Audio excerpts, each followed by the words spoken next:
होंगे कि गर्म जब मार कहे सब्रो रजा होता है, गर्म जब मार करे सब्रो रजा होता है, कोई जांबाज ही मैदान में खड़ा होता है, जिसको चुनती है मशीयत किसी मकसद के लिए, उसका अंदाज ही हम सबसे जुदा होता है। जोरदार तालियों के दरमियान हजरत मौलाना मुफ्ती मोहम्मद इस्माइल कासमी साहब माइक पर।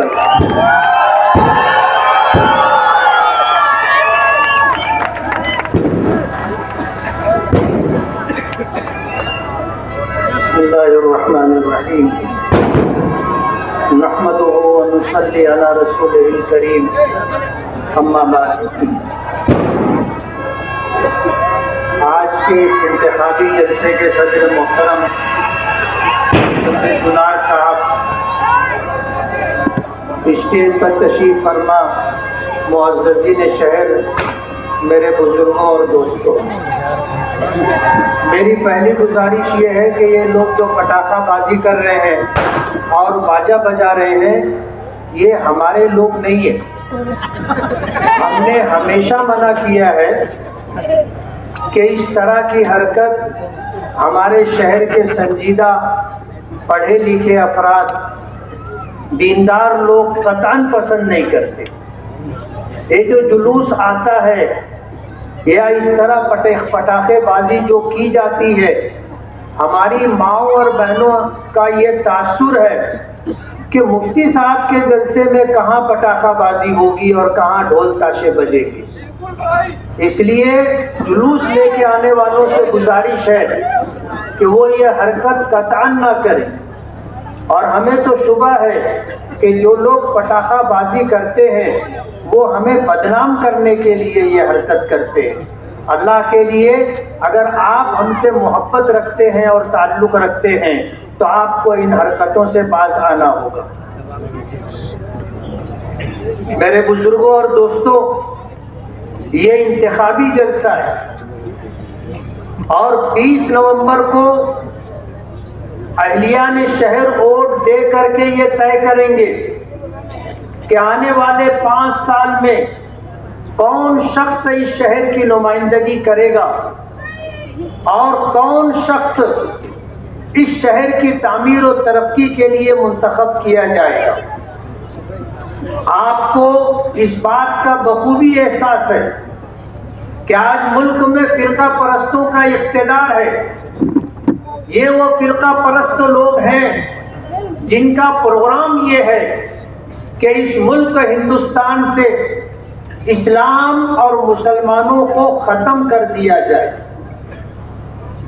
ये उनका प्रोग्राम है और इसी प्रोग्राम के तहत वो कदम ब कदम आगे बढ़ रहे हैं। आपने देखा होगा पिछले दिनों एनआरसी को लेकर के, सीएए को लेकर के पूरे मुल्क में एक आवाज थी और ये आवाज इसलिए लगाई जा रही थी कि फिरका परस्त हुकूमत करोड़ों की तादाद में बसने वाले मुसलमानों को, मुल्क में रहने वालों को गैर हिंदुस्तानी करार देने की साजिश कर रही थी। आसाम में ऐसे बहुत सारे हमारे भाई बहन हैं जिन्हें गैर हिंदुस्तानी करार दे करके उन्हें डिटेंशन कैंपों में डाल दिया गया है और आज वो खुली जेल में अपनी जिंदगी गुजार रहे हैं। जिस तरह जेल में रह करके एक आदमी अपने रिश्तेदारों से, माँ बाप से, बीवी बच्चों से दूर हो जाता है, ना उनका चेहरा देख सकता है, ना उनसे बात कर सकता है, ना उनकी खुशी और गमी में शरीक हो सकता है। ये हालत डिटेंशन कैंपों में रहने वालों की बना दी गई, जिसमें हमारी जवान बच्चियां भी हैं। हालात इंतहाई नासाजगार। आसाम हुकूमत ने एक बड़ा कदम उठाया था कि 30 लाख से ज्यादा लोगों को गैर हिंदुस्तानी करार दे करके खुली जेल में डाल दिया जाए। जमीयत उलमाए हिंद के सरबराह हजरत मौलाना सैयद अरशद मदनी दामत बरकातुहुम ने अपनी जमीयत के प्लेटफॉर्म से सुप्रीम कोर्ट में उनका मुकदमा लड़ा और अभी कुछ दिनों पहले उसका फैसला आया कि इस मुल्क में 1971 से जितने लोग हैं उनके पास चाहे कागजात ना हो, आधे अधूरे कागजात हो, उन्हें गैर हिंदुस्तानी करार नहीं दिया जा सकता और उन्हें डिटेंशन कैंपों में नहीं डाला जा सकता। ये हुकूमत हमसे हमारा मजहब छीनना चाहती है। आज उनको हमारी मस्जिदें खटक रही हैं, दरगाहें उन्हें बुरी लग रही हैं, मदारिसे दीनिया और मकातिब कुरानिया को बंद करने का प्रोग्राम चल रहा है। आज इस मुल्क से मुसलमानों को खत्म करने की साजिश की जा रही है। मैं आपसे पूछना चाहूंगा, अगर आपके पास आपका मजहब नहीं होगा, आपके पास आपकी मस्जिद नहीं होगी और आपके आने वाले बच्चों को अगर कुरान करीम की तालीम देने वाले और उन्हें अल्लाह उसके रसूल की पहचान कराने वाले अफराद नहीं होंगे, उलमा नहीं होंगे, हुफ़ाज़ और अइम्मा नहीं होंगे, तो आपकी दीनी क़ियादत कौन करेगा? एक बड़ी साजिश है और एक लंबे जमाने से ये कोशिश हो रही है कि इस मुल्क में मुसलमानों को हमने अगर दूसरे दर्जे का शहरी बना दिया गया है तो उनसे अब शहरी होने का हक भी छीन लेना चाहिए। बहुत अफसोस के साथ कहना पड़ रहा है कि एक जमाना था मुल्क की हुकूमत ने इस्राइल के साथ मुआहदा किया, उन्हें बाकायदा यहाँ सफारत खाने की जगह दी गई और उन्होंने आकर के हिंदुस्तानी मुसलमानों की क्या हैसियत है, उनमें कितना दम है, एक साजिश रची और बाबरी मस्जिद की शहादत करवाई गई। बाबरी मस्जिद की शहादत इसलिए करवाई गई थी कि इस मुल्क में मुसलमानों में कितना दम है, उनकी तरफ से कितना रिएक्शन आता है, ये देखने के लिए ये हरकत की गई थी। आज उस मुल्क में मुसलमानों को बेबसी और बेकसी का एहसास दिलाने के लिए वो सारे काम हो रहे हैं जो वक्त की हुकूमत चाहती है। अभी वक्फ अमेंडमेंट बिल आया, तरमीमी एक्ट आया। वक्फ कहते किसको है? वक्फ कहते हैं कि कोई शख्स अपनी मिल्कियत को अल्लाह की मिल्कियत में दे दे और उसकी नीयत ये हो कि इसकी असल बाकी रहेगी, इससे जो नफा होगा वो एक खास मकसद के लिए इस्तेमाल किया जाएगा। और ये वाकिफ की मंशा पर होता है कि अगर उसने ये तय कर दिया कि ये जमीन मैंने वक्फ की है तो ये जमीन हमेशा बाकी रहेगी। अगर उसने ये तय कर दिया कि इससे जो नफा होगा वो बेवाओं के लिए होगा तो सिर्फ बेवाओं को दिया जाएगा, यतीमों के लिए होगा तो सिर्फ यतीमों को दिया जाएगा, यानी असल बाकी रखकर वाकिफ की मंशा के मुताबिक, उसकी चाहत के मुताबिक उससे हासिल शुदा नफा खर्च किया जाएगा। हिंदुस्तान में हमारे पुरखों ने, हमारे आबा व अजदाद ने 2 लाख एकड़ से ज्यादा जगह इस मुल्क में बसने वाले मुसलमानों की फलाह व बहबूद के लिए वक्फ किया है। अल्लाह हजरत मौलाना सैयद असद मदनी नव्वरल्लाहु मरकदहू की कब्र को नूर से भर दे। जिस वक्त राज्यसभा के मेंबर थे, वक्फ एक्ट 1995 उन्होंने बनवाया था। उस एक्ट को बदलने के लिए आज की मौजूदा हुकूमत ये चाहती है कि वक्फ बोर्ड से इख्तियारात ले लिए जाएं और ये इख्तियार कलेक्टर को दे दिया जाए और कलेक्टर अपनी मर्जी से उसके बारे में फैसला करे।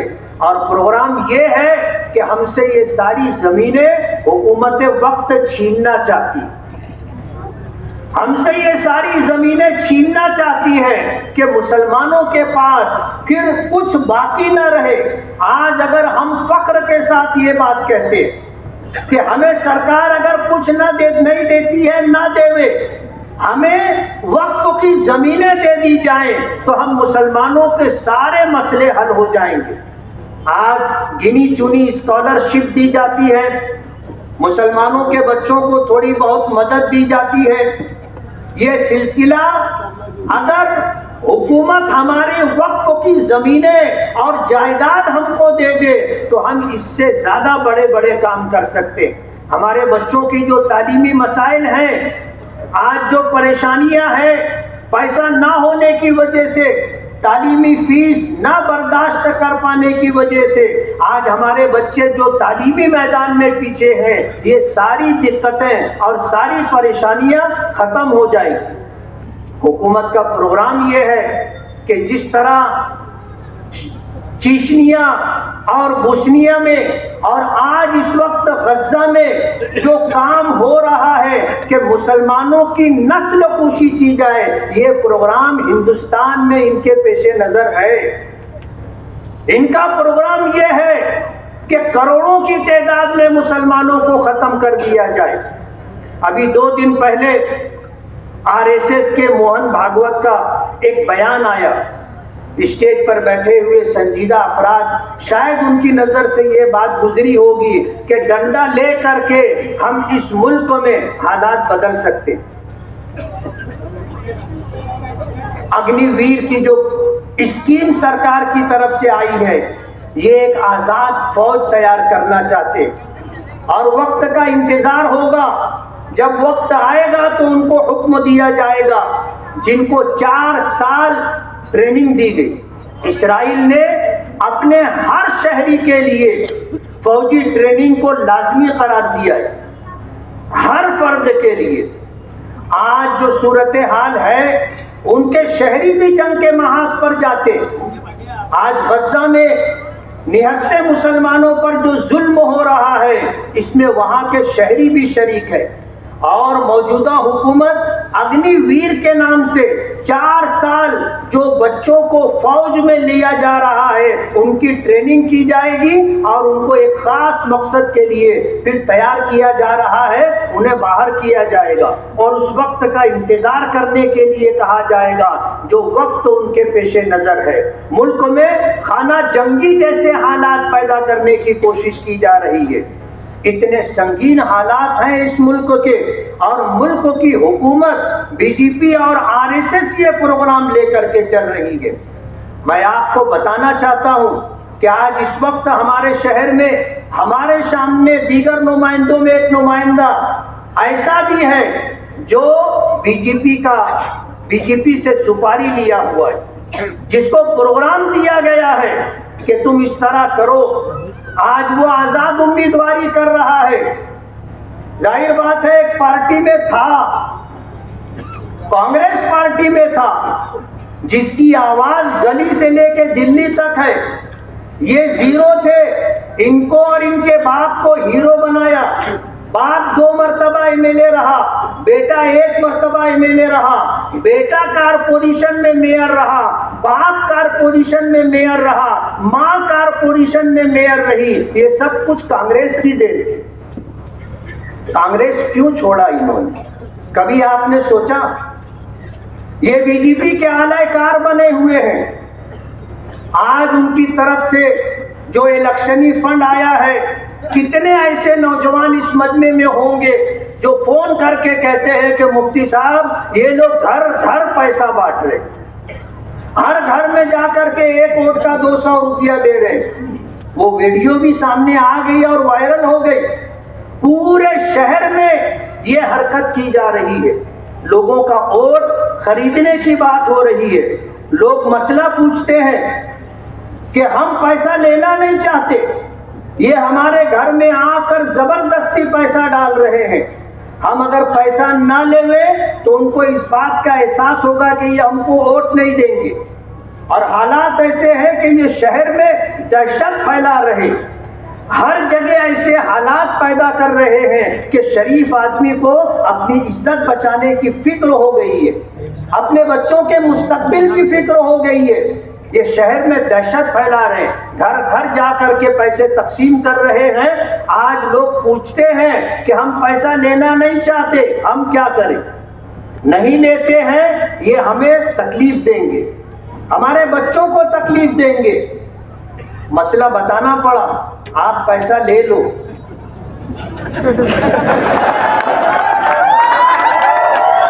आप पैसा ले लो, और ये पैसा आप मनी ऑर्डर के जरिए उनको वापस देते हैं। कुछ लोगों ने मसला पूछा कि हम इनके साथ रहना नहीं चाहते, इनका काम करना नहीं चाहते, लेकिन हालात ऐसे हैं कि हमें इनके साथ काम करना मजबूरी बन गई है, हमें काम करना पड़ रहा है। और अगर हम इनके साथ काम कर रहे हैं, जो पैसा वो हमको दे रहे हैं वो हमारे लिए लेना दुरुस्त और जायज है क्या? उनको मैंने कहा आप किसी भी मुफ्ती से पूछ लें, आप अगर काम कर रहे हैं तो आप अपना मेहनताना दे सकते। कहने लगे मुफ्ती साहब हम उनको वोट नहीं देना चाहते। तो मैंने कहा आपने वोट देने का तो पैसा नहीं लिया है, आपने काम करने का पैसा लिया है। आप जिसको चाहे अपनी मर्जी से आप उसको वोट देते। लोग नहीं चाहते, उनके स्टेज पर बैठने वाले लोग भी स्टेज पर बैठना नहीं चाहते, लेकिन उनकी मजबूरी है। ये लोगों को ब्लैकमेल करते हैं, इन्हें इस तरह अटका के रखते हैं कि ये कहीं जा ना सके। और आप आने वाले दिनों में देखोगे इंशाअल्लाह इनके स्टेज पर बैठने वालों की वोट भी पतंग को मिलेगी। और मैं आपको इत्मीनान दिलाना चाहता हूं, इस शहर में अल्हम्दुलिल्लाह बहुत बड़ी तादाद गैरतमंद मुसलमानों की है। इन्हें दुनिया की कोई ताकत खरीद नहीं सकती, और इनके पास जितना पैसा है इससे कई गुना पैसा आ जाए, ये मालेगांव को नहीं खरीद सकते, मालेगांव को नहीं खरीद सकते। आज जिस तरह ये पैसे तकसीम किए जा रहे हैं, शहर के खैरखाहों को इस बात का एहसास है कि क्या होगा।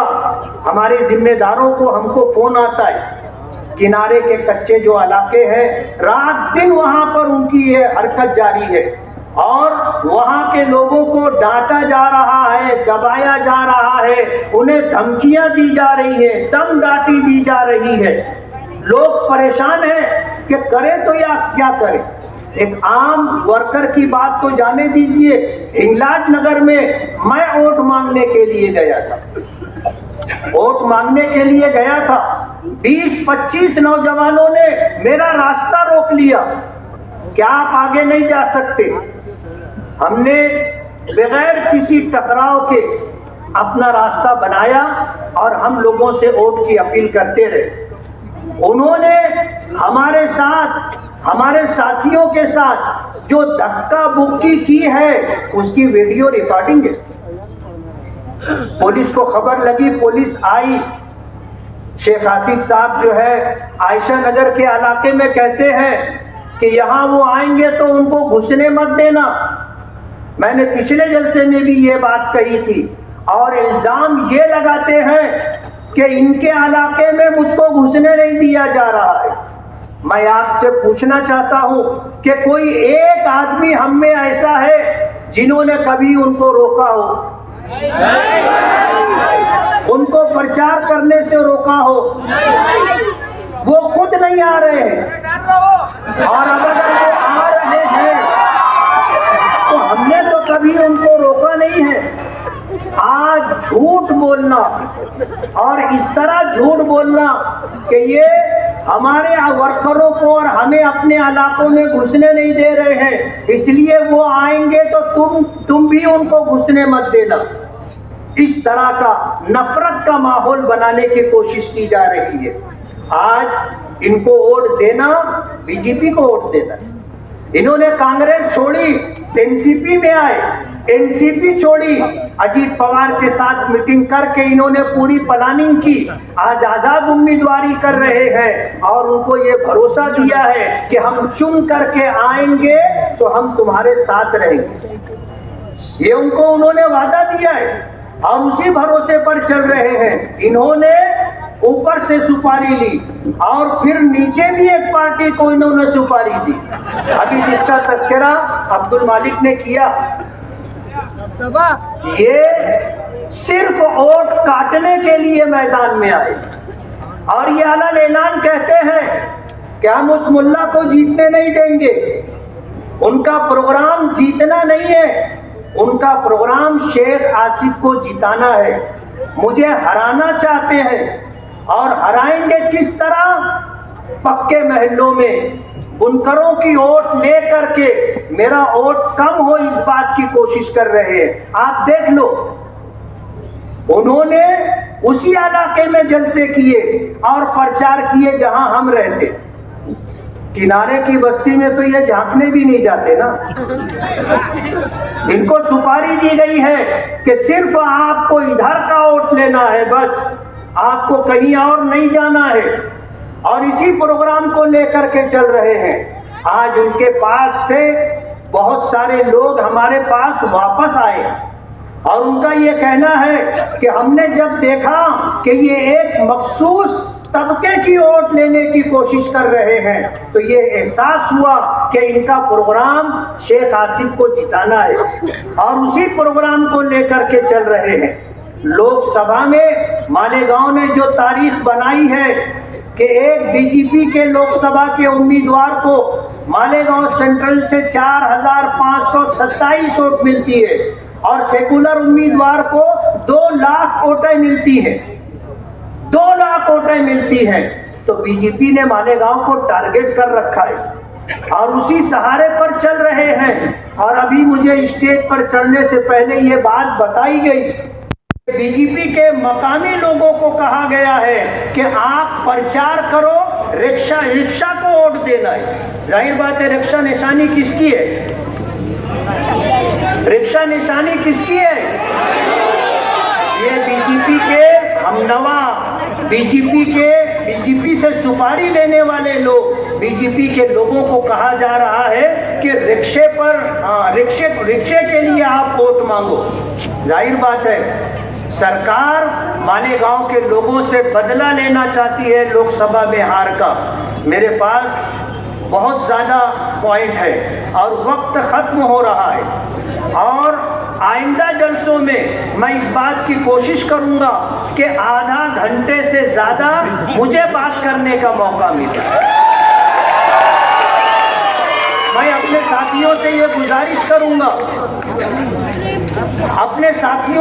गुजारिश करूंगा कि वो थोड़ा सा हालात को समझें। आज यूसुफ इलियास साहब ने अपना वक्त जिस तरह हैदराबाद से आए हुए हमारे साथी जाफर हुसैन मेराज साहब जो याकूबपुरा से एमएलए हैं, उनको अपना वक्त दिया। मैं चाहूँगा कि ये हमारे साथी मुझे भी कुछ वक्त दें ताकि मैं तफसील से बात कर सकूं। आज उनके पास हमारे खिलाफ कहने के लिए कुछ नहीं है। झूठ का एक अखबार लगाया जा रहा है। इस्लामपुरे के जलसे में ये कहा गया था कि मैंने बम्बई ओशीवारा में 179 करोड़ रुपए की जमीन दी। मैंने कहा शेख आसिफ साहब के मुंह में घी शक्कर,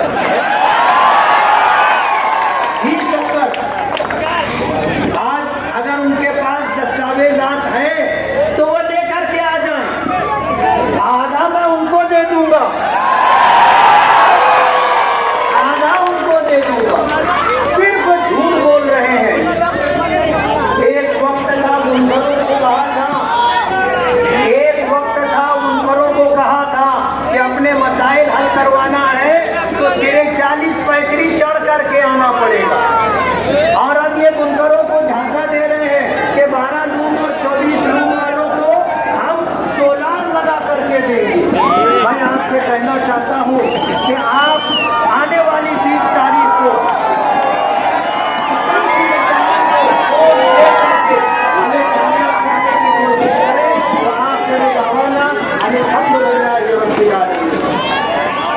मेहमानों को भूल हाल होना है। मैं मुफ्ती साहब से दरखास्त करूंगा, हमारे जलसे के साथ मुजम्मिल गुलाब साहब हैदराबाद से तशरीफ लाने वाले, फिर मेरे हक में ये हालात रहे या ना रहे, आज जी भर के तेरे शहर का मंजर देखूं। एक मरतबा और जोरदार तालियां और मेरे जाफर हुसैन मेराज साहब के लिए।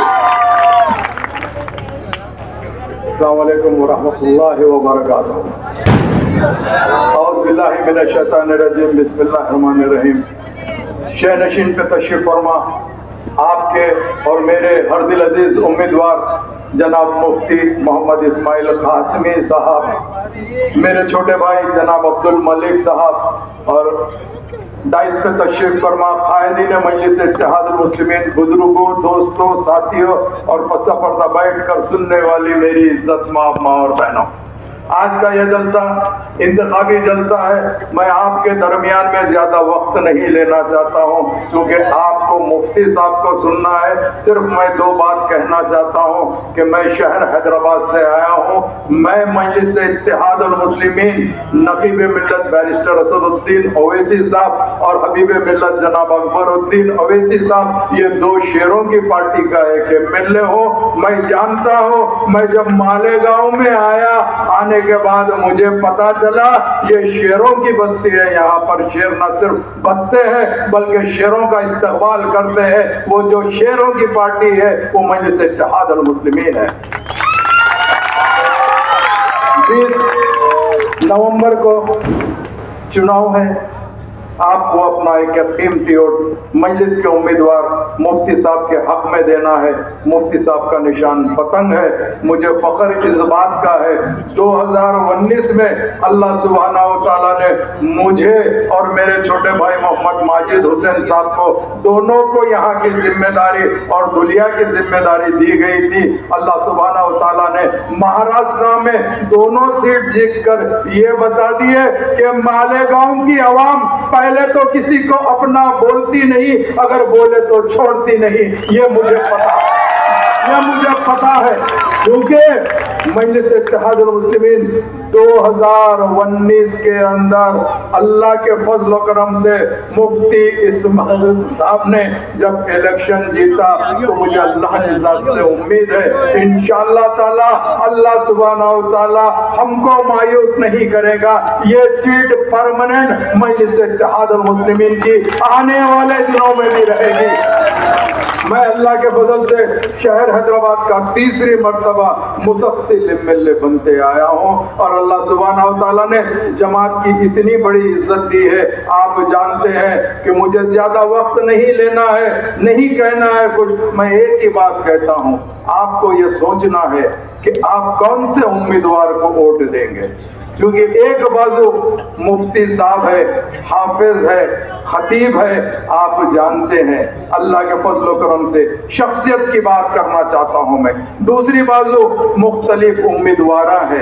अगर मैं होता, अगर मुझे ये मौका मिलता कि मुफ्ती साहब अगर इलेक्शन में ठहरे हुए और मुझे भी ठहरना है, तो मैं बखुद ही जानता हूं कि मैं अल्लाह के फजल से उनके हक में जज्बातदार होता हूं, क्योंकि अल्लाह सुब्हानहू व तआला ऐसे शख्सियतों को बहुत कम पैदा करता है, ऐसे शख्सियतों को बहुत कम पैदा करता है। हमारा अकीदा और ईमान है, जो इंसान हिफ्ज करता है, हाफिज कुरान होता है, अगर वो दुनिया से भी चला जाता तो खबर खुद उसको हाथ नहीं लगाती है, उसका जिस्म जैसे कि वैसा रहता है। इतना बड़ा दर्जा अगर एक हाफिज कुरान का होता है, एक मुफ्ती का होता है, एक खतीब का होता है। मैं कहता हूँ, अगर मुझ गुनाहगार को कहेंगे कि जाओ तुम इमामत करो और मुफ्ती साहब वहां है, तो मैं गुनाहगार कैसे इमामत करूंगा जब मुफ्ती की मौजूदगी के अंदर है। आज मालेगांव की आवाम से मैं ये कहना चाहता हूं, इससे बड़ा उम्मीदवार अगर कोई है तो बता दो, मैं मुफ्ती साहब को हटाने के लिए कह दूंगा। मैं हटाने के लिए कहूंगा। नहीं है मेरे भाई, नहीं है। एक बाजू अच्छाई है तो दूसरी बाजू बुराई है। आपको अच्छाई को देखना है। 2019 में अल्लाह के फजल करम से मुफ्ती साहब इलेक्शन जीते, तो लोग कहते हैं क्या करे। मैं जानता हूँ मुफ्ती साहब बहुत कुछ करे, मगर सब फैसले अल्लाह के होते हैं। 2020 मार्च में आपको मालूम कोविड आ गया। कोविड आपको हमको कितना परेशान करा, हर घर जानता है, हर बच्चा जानता है। काफी मेरे बच्चे यहाँ इस दुनिया से चले गए, मेरा भाई चलेगा, मेरी बहन चले गए, ऐसे कई हालात पैदा हुए। उसके बावजूद भी मुफ्ती साहब आपके दरमियान में ठहरे रहे, आपकी अच्छी और बुरी बात के लिए आगे बढ़ के आए हैं। यही वो मुफ्ती साहब है। और इसके अलावा नकीब मिल्लत है बैरिस्टर असदुद्दीन ओवैसी साहब, हमेशा आप आप लोग के बारे में अगर आवाज पार्लियामेंट में उठाते हैं तो वो कोई और नहीं है, वो असदुद्दीन ओवैसी साहब है। जब टेक्सटाइल की बात आती है, लूम की बात होती है, तो 2014 में हमारा कोई एमएलए नहीं था, ना हम मालेगांव में थे, ना भिवंडी में थे, मगर उसके बावजूद भी लूमिन की आवाज उठाने वाली कोई शख्सियत है तो वो नकीब मिल्लत है। तो मैं आज आपसे वादा करना चाहता हूं, आपके मसाइल बहुत है, इंशाअल्लाह ताला अब की मर्तबा आप मुफ्ती साहब को एक भारी अक्सरियत से कामयाबी करके बताइए। खास तौर से मैं यहाँ का माहौल देख रहा हूँ, हमारे मासूम बच्चे, एक माँ और एक बाप अपनी औलाद को ऐसा देखना चाहती है ताकि वो बुढ़ापे का सहारा बने, मेरा सहारा बने, मगर बदकिस्मती इस बात की है यहाँ पर हमारे बच्चों को नशे की आदत डाल दी जा रही है। क्या ये नशे की आदत कौन डाल रहा है आप जानते हैं? अगर फर्ज करिए अगर ये नशे के अलावा अगर मुफ्ती साहब आएंगे तो आपके बच्चे के हाथ में कुरान शरीफ रहेगी और हदीस की बात होगी, मगर यहाँ पर एक गलत तरीके से प्रोपेगेंडा करा जा रहा है, तो प्रोपेगेंडा किया जा रहा है। तो मैं आपसे अदबन दरखास्त करना चाहता हूं, मैं मालेगांव में इंशाअल्लाह यहाँ पर आखिरी तक मुफ्ती साहब के साथ हूं। मुझे अल्लाह की जात से उम्मीद है अल्लाह सुब्हानहू तआला 20 तारीख को जरूर बजरूर मुफ्ती साहब के हक में आप लोगों का दिल फेर देगा, जरूर फेर देगा। मैं जानता हूँ बहैसियत मुसलमान मुझे मालूम है, मैं रमजान में मैं हो या आप हो रोजा रहते हैं, अगर फर्ज करिए आप घर में तन्हा रहते हैं, शिद्दत की गर्मी होती है तो एक खतरा भी पानी मुंह में नहीं डालते, इसीलिए नहीं डालते, कोई नहीं देख रहा तो अल्लाह देख रहा है, मेरा रोजा टूट जाएगा। 20 तारीख को हम नहीं रहेंगे, कोई नहीं रहेगा, आप रहेंगे, पतंग का बटन रहेगा, आपको कोई नहीं देख रहा, अल्लाह देख रहा है। अल्लाह के वास्ते आपका एक कीमती वोट मजलिस के हक में देना है। मजलिस का निशान पतंग है, पतंग पे बटन दबाइए और इंशाअल्लाह ताला हम जरूर बजरूर मुफ्ती साहब को 23 तारीख को इसी मालेगांव के अंदर एक भारी अक्सरियत से कामयाब करके प्रेम चोपड़ा को बता देंगे।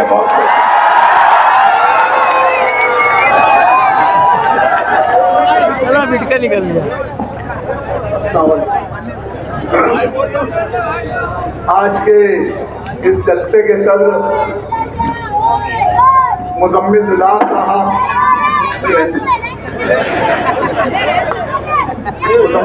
साहब, हमारे और आपके कायदे मोहतरम मुफ्ती मोहम्मद इस्माइल साहब हैदराबाद से तशरीफ लाए, एमएलए महराज साहब, स्टेज पे तमाम ही बुजुर्ग नौजवानों, दोस्तों, और जहां तक आवाज जा रही है घरों में मुकीम मेरी पर्दा नशीन माँ बहनों, 2024 का इलेक्शन शुरू, सब ने किसी पार्टी ने तामीर और तरक्की के नाम पर अपना इलेक्शनी मुद्दा बनाया, हमने अच्छाई और बुराई का मुद्दा बनाया, तो किसी ने दबदबे का मुद्दा बनाया। जो तामीर और तरक्की का मुद्दा बनाया, इन्होंने पूरे शहर को खंडर कर दिया। पूरा शहर आप लोग देख लो, बुनियादी सहूलत का फराहम करना ये कारपोरेशन की जिम्मेदारी है, और ये झूठे लोग इतनी शिद्दत से झूठ बोलकर अपने नाकामी को मुफ्ती साहब के ऊपर डाल रहे हैं। जो लोग जिन्होंने दबदबे की बात की कि शहर के अंदर दबदबा खत्म हो गया, मैं मानता हूं कि निहाल साहब का एक वक्त था कि दबदबा था। निहाल साहब दुनिया से चले गए, दबदबा खत्म हुआ ऐसा नहीं है भाई। ढोल वाले जरा ढोल मत बजाओ। ध्यान से दुनिया में चले गए जब दबदबा खत्म हुआ, ऐसा नहीं था। ये जो लोग आज दबदबे की बात कर रहे हैं, असल दबदबा इन्हीं लोगों की वजह से न्याय साहब का खत्म हुआ। मैं 2017 का इलेक्शन वार्ड नंबर 17 से लड़ा। मेरे नसीब में शिकस्त थी, मैं हार गया। उस वक्त हमारा कांग्रेस पार्टी से पैक्ट हुआ मेयर बनाने के लिए। हमने शेख रशीद साहब को मेयर बनाया, तो उसके अंदर मेरे घर वाले ने मेरे ऊपर ये चाहा कि भाई तू ऑप्शन के अंदर आ जा। यहाँ मेरे वालिद साहब मौजूद है, डॉक्टर खालिद ने, इन्होंने कई मर्तबा मुझे कहा कि तुझे ऑप्शन में आना है। मैं इनसे मना करता रहा। जिस पार्टी से तुम मुझे ऑप्शन में लेने जा रहे हो, मैं उनका और मेरा मिजाज नहीं मिलता, उनके और मेरे नजरियात नहीं मिलते।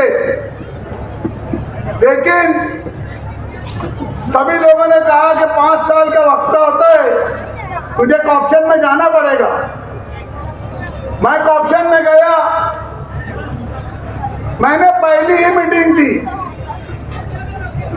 और जैसा कि मैंने कहा कि मैं मेरे मिजाज के खिलाफ कोई बात नहीं, उससे मैं कंप्रोमाइज नहीं करता। पहली मीटिंग थी, 6-8 महीना हो चुका था। मुस्तकिम डिग्नेटी साहब भी हॉल में आ चुके थे मेंबर बनकर इस्लामपुरे से। तो मेरी पहली मीटिंग के अंदर गौर से सुनना भाई, दबदबे की जो बात कर रहे हैं, 2017 की मीटिंग जो थी कारपोरेशन की, उसकी वीडियो जाके देख लेना। नहीं तो मेरे पास वीडियो मौजूद है, लगेगी तो मैं भी दे दूंगा। शान हिंद उस मीटिंग के अंदर कुछ विषय लेके खड़ी हुई। वो शेख रशीद साहब के मुखातिब हुई, तो मरहूम शेख रशीद साहब ने शान हिंद की इतनी बेइज्जती की, इतनी बेइज्जती की, चोर चमार और बहुत सारे नाजेबा जुमलात बोले। और ये जो आज दबदबे की बात कर रहा ना पांड्या, मुंडी झुका के नीचे बैठा था। वीडियो मौजूद है मेरे पास, वीडियो मौजूद है। अबे तू अपनी शरीक हयात की इज्जत नहीं कर सका, तू दबदबे की बात करता। पूरे हॉल के अंदर अल्लाह बेहतर जानता है, एक कारपोरेटर ने आवाज नहीं उठाई थी। मैं कांग्रेस पार्टी से ऑप्शन में गया था और मैंने शेख रशीद के एकदम सामने जाके बोला कि तुम औरत की बेइज्जती करें, मैं बर्दाश्त नहीं करूंगा। ये मेरा जुम्मा था। चाहे वो शान हिंद से मेरे खिलाफ हो, कुछ भी हो, लेकिन तुम अगर शान हिंद की बेइज्जती करोगे, एक औरत की बेइज्जती करेंगे, अब्दुल मालिक ये बर्दाश्त नहीं करेगा। मेरे अपने लोग मुझे हॉल में समझाते रहे, रोकते रहे, मैं गुस्से से निकल गया। और वो तारीख है, और आज की तारीख अब्दुल मालिक कारपोरेशन की 35 चला। हम बर्दाश्त नहीं कर सकते, हमारा मिजाज के खिलाफ है। ठीक है, शान हिंद हमारी मुखालिफ थी। शान हिंद ने खुद मेरी इस चीज का एहसान माना कि मालिक भाई तुमने मेरे साथ जो किए, आज इन लोगों ने जो मेरा साथ किया ये बहुत गलत किया। और ये दबदबे की बात करता, अपनी औरत की इज्जत, अपनी औरत की बात सुन के नीचे मुंडी डाल दिया। आज इलेक्शन में खड़ा है, मुझे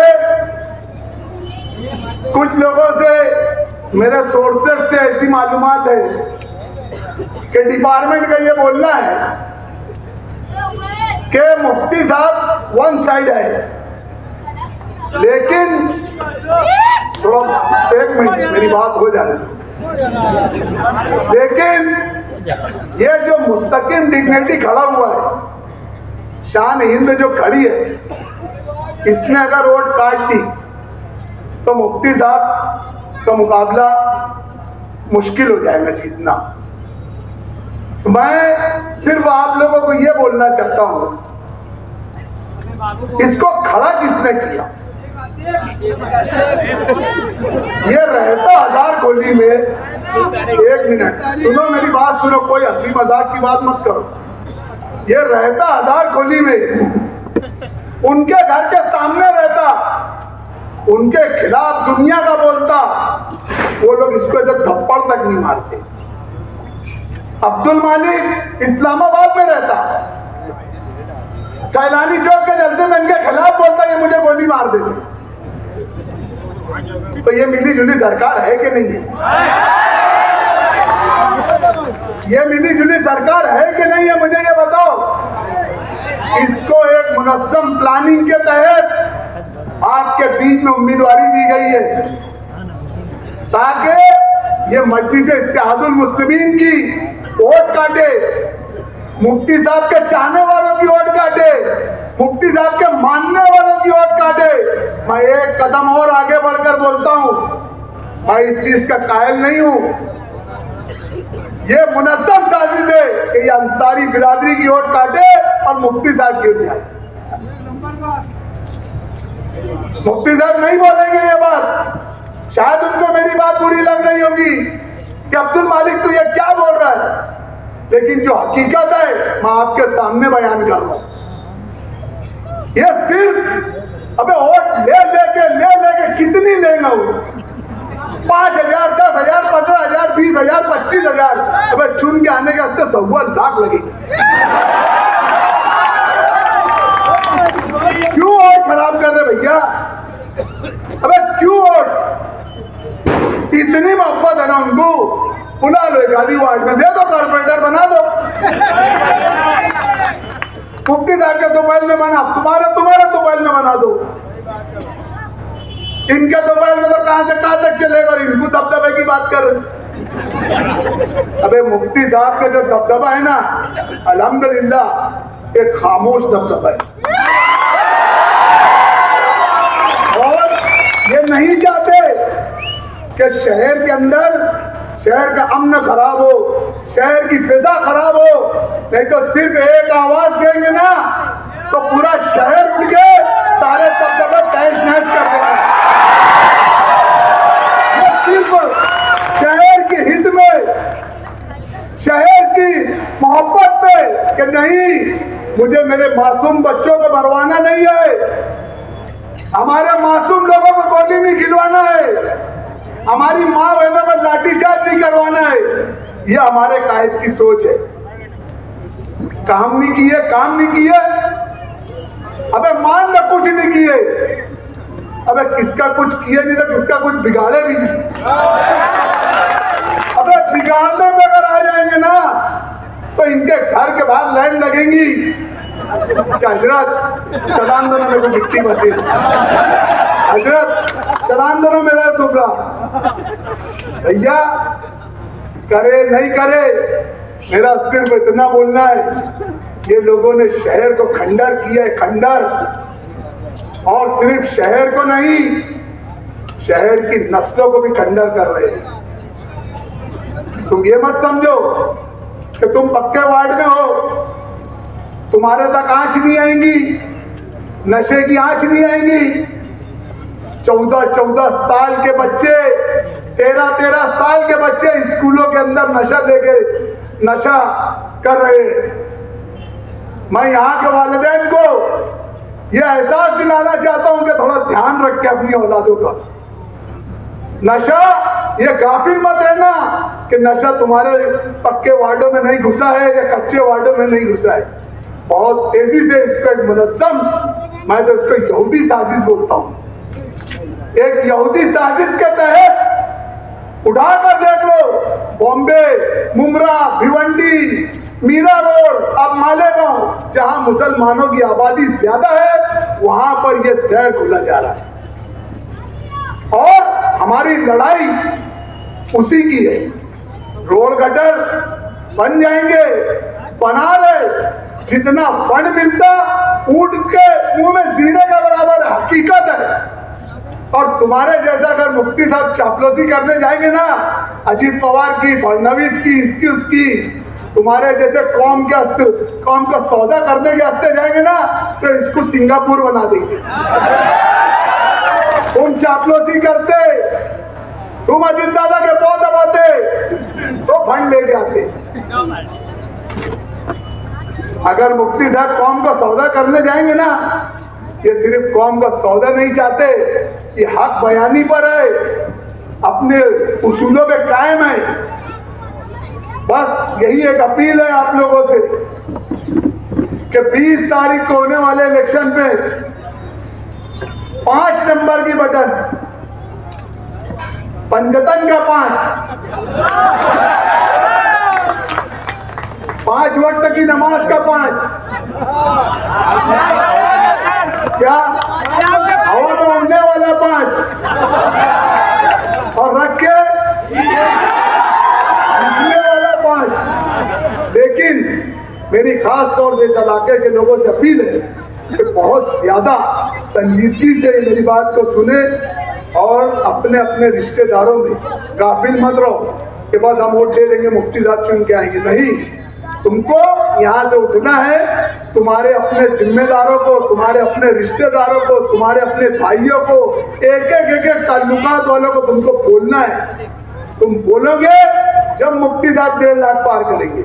आज लोग तगनी, मोमिन, अंसारी बिरादरी, ये बिरादरी, वो बिरादरी, वो बिरादरी, हम ये सब बिरादरी को छोड़कर, सब बिरादरी को छोड़कर बस एक बिरादरी को लेकर कि तेरा मेरा क्या रिश्ता, सिर्फ हम एक ईमान की बुनियाद पर, हम एक कलमे की बुनियाद पर कि तेरा मेरा रिश्ता क्या, तेरा मेरा रिश्ता क्या, इस कलमे की बुनियाद पर आप लोगों से वोट मांगने आए। और मुझे यकीन है कि आप 20 तारीख को पतंग निशान पर खूब भरपूर वोट देकर मुफ्ती साहब को कामयाब करेंगे। अल्लाह हाफिज़।